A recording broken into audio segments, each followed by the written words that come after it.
This is a lecture from OpenTuition. To benefit from the lecture, you should download the free lecture notes from opentuition.com. Okay, so having gone through and looked at the idea behind provisions for unrealised profits, let's go through now and pull it in with an example of a full consolidation of the statement of financial position with the provision for unrealised profit. So really cranking it up now.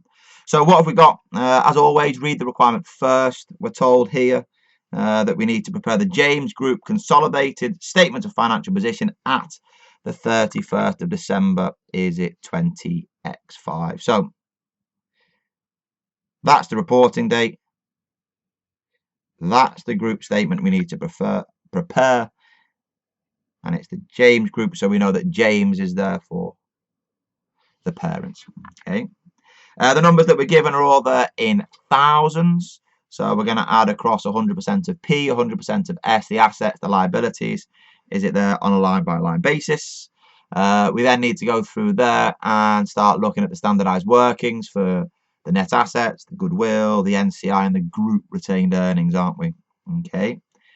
So what have we got? It says in the additional information, James bought 80% of the equity shares of Molly for 800,000. So James is the parent. We know that already. Molly is an 80% subsidiary, so the non-controlling interest owned 20% of Molly. Okay. We're told that we bought them, is it for $800,000, which works out quite nicely because when we prepare the group accounts, we can replace the 800,000 investment in Molly with the assets and liabilities on a line-by-line basis, can't we? Okay. We're also told the retained earnings were 150,000. So they are the retained earnings, aren't they? At the acquisition dates. Within our net assets workings, that's going to be the retained earnings at the acquisition date. We're also told that NCI is measured at fair value. And to make life easier, we are given the fair value, is it there at 200,000 at the reporting date. And then I suppose the focus of this question here, and we'll leave it all a little bit until afterwards, is that during the year, Molly sold goods to James. So the subsidiary sold the goods to the parent, $120,000 at a markup of 20%, and there's half of those goods left at the reporting date. So where are we going to start? Well, let's just go through there and start with your workings. So we've got there, is it, if you like, your net assets of the subsidiary. So that's there at year end, at acquisition, and post acquisition. And we're going to go through there and look at your equity shares, and is it your retained earnings. The year end figures, remember where they come from, is from S's statement of financial position at that reporting date. So we're looking there, aren't we, at, is it the 200 and the 400. So we can slot in 200, we can slot in 400, and we know, don't we, that the equity shares at year end are the same as what they are at the date of acquisition. So there's no change in that respect there. The retained earnings, we're told that they are 150,000. So I can put that in there at 150. Does that mean that the post acquisition are 250? Don't get too carried away just yet and begin to put in the totals. We'll leave that until afterwards. So you've then also got, is it your working 3? So is that there your goodwill? So that takes the fair value of the consideration, which here is that 800. That's how much we paid. The non-controlling interest. The non-controlling interest we were told was 200,000. So we can put that in there, can't we? And then we're going to deduct S is net assets at acquisition, but we don't as yet know what they actually are doing. Okay, excellent.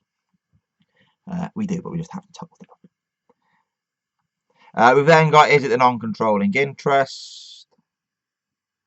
So we take the non-controlling interest at acquisition, which is there is 200, plus the non-controlling interest share, so 20% of whatever we work out the post-acquisition profits to be from our net assets working. So is that, if you like, working number 2. We've then got, is it the group retained earnings? So that's 100% of the parents. So here 100% of the parent retained earnings is 800.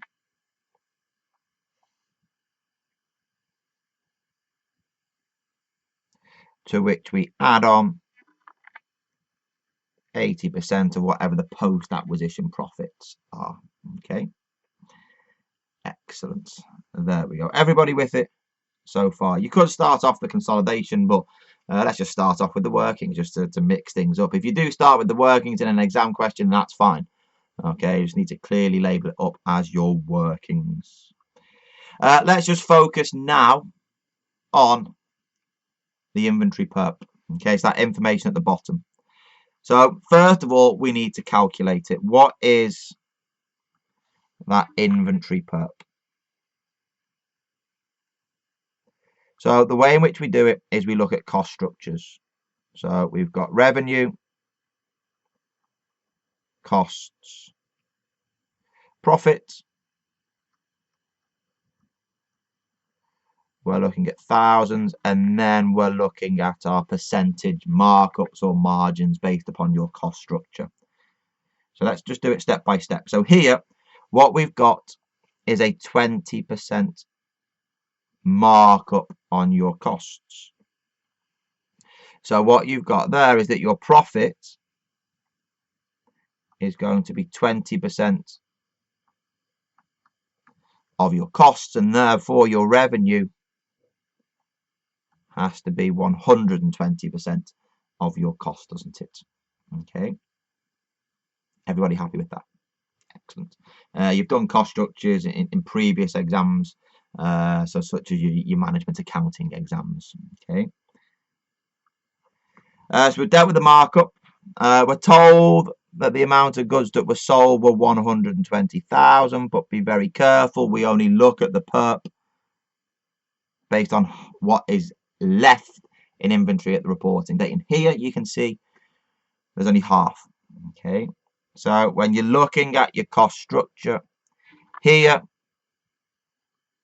it's 60 that we're basing the perp on, because that is half of the total amount of the sales. That's what's left at the end of the year. We then need to work out the profit. So to get to the profit, you're going to have to multiply by 20 over 120. So is that 1/6, which works out quite well, because that then means that my perp is there at 10. Okay. So that's the number. That's the working that you would do, and that's what you would calculate. Because this is all reasonably new, I'm going to write in the journal entry. You don't need the journal entry to be written in the exam. You just need to crunch the numbers. So what you've got here is you need to debit the retained earnings of the seller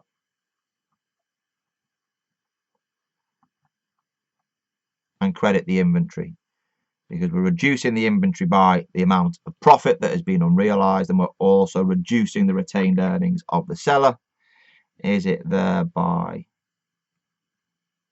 10? Okay. Again, The key is that who was the seller? I think in this instance, the seller was the sub, wasn't it? Okay, it was Molly sold the goods, was it there, to James. Molly is the subsidiary. So if that's the case, we're going to go through there, aren't we, and adjust the net assets of the subsidiary at that reporting date, at the year end. Okay, so I've got my perp, that's 10. Make sure you put it in the correct column, so that's at the reporting date, so the year end, because that's when the profit is still within our individual accounts. We need to eliminate it from the group accounts, and it needs to be in brackets. Okay, so what have we got? So you've got the, is it the movement is -10. So post acquisition profits are 240. Net assets at acquisition 350, and then for what it's worth, it's 590 at year end. Okay, the important figures that you've got from there are the acquisition net assets that goes into your goodwill, and the post acquisition movement in the net assets down to the retained earnings is at 240. Okay, so net assets at acquisition are there, is it at 350? So 800 plus 200 less 350, is that 650? So that will go on the face of the statement of financial position. The post acquisition profit to 240. So 240 times by 20%, does that give me 48 that goes into the NCI? And then on my group retained earnings,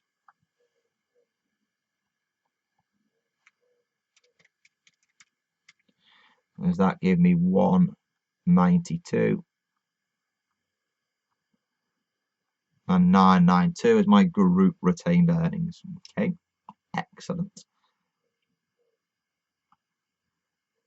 When I go through there and prepare the consolidated statement of financial position, do be very, very, very careful that you do not forget that credit entry there. Is it to inventory? Okay, so if I go through there and put in my group SFP, I've got my property, plant and equipment. So is that there 900 plus 500?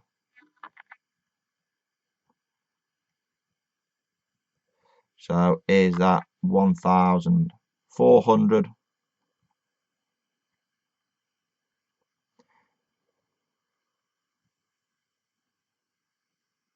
I've got my goodwill. So my goodwill is there, is it at 650? So I can include that.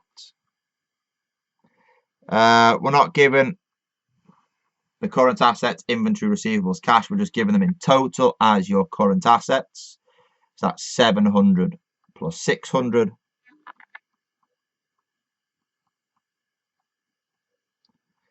Don't forget to deduct the 10 as your provision for unrealized profits.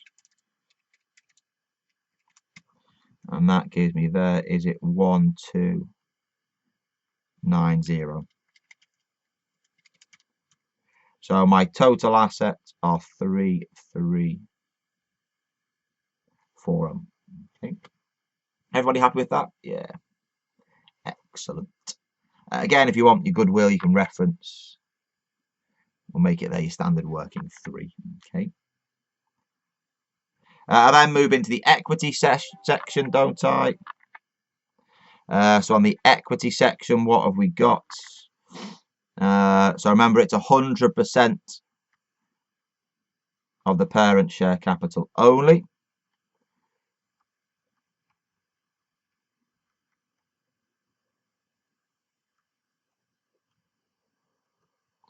So is that there as 500? Let's just double check. Slightly distracted. 500. There we go. You've then got, is it your group retained earnings? So our group retained earnings is that there as 992.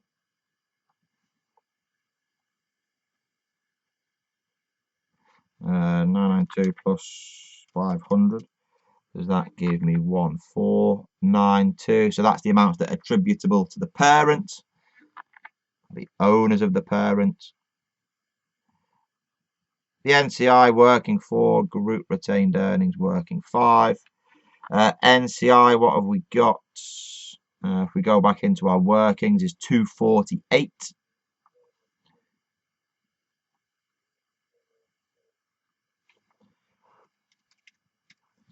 Does that give me 1740?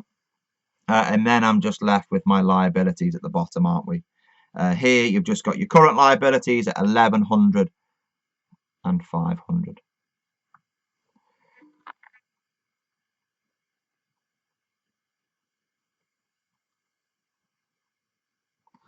Does that go through there and give me 1600, which gives me there, is it 3340? It's at that point you have a mild panic and you go, oh no, does it balance? It doesn't matter in the exam if it balances or not. You don't get marked on whether or not it balances. You get marked on a line by line basis. So, you know, easy marks that you're going to get there are for the equity shares, for getting, not for getting, but for actually getting the current liabilities. For also going through there and simple things such as, is it there, your provision for, your property, plant and equipment. But it is good though, because it does actually balance. So it's always a welcome sigh of relief whenever you're working through a question and you get to the end, it's like, oh, it doesn't balance. I've made a mistake. So I've got to go through and then do it all again. But here, jackpot, get in. The assets at the top equal the equities and the liabilities. And what you can see there is the impact of that provision for unrealized profit on our group accounts. So you need to be able to calculate that provision for unrealized profit, which you can see there. So remember, it's important, isn't it, to go through and make the adjustment based on the inventory that is left at the end of the year. You need to get good at your markups and margins, which you will do as you practice the questions. So this question here specifically was a 20% markup on costs.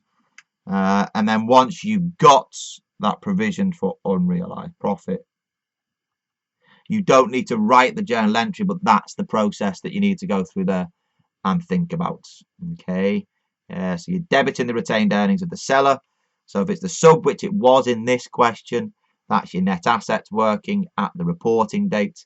If it was the parent, so it was the change of direction, and that will go through there, your group retained earnings in working 5. Don't forget also, you've got that number, it's a journal entry, it's a double entry, so it needs to be processed twice. So you're adjusting retained earnings somewhere, but also adjusting the inventory figure as well, which here was being reduced, is it, by 10. Happy with that? Hope you are, because perps crop up quite regularly, whether that's in a statement of financial position question or a statement of profit or loss, which we will see a little bit later on. But as I say, always make sure you work through that example again, make sure that you're happy with it.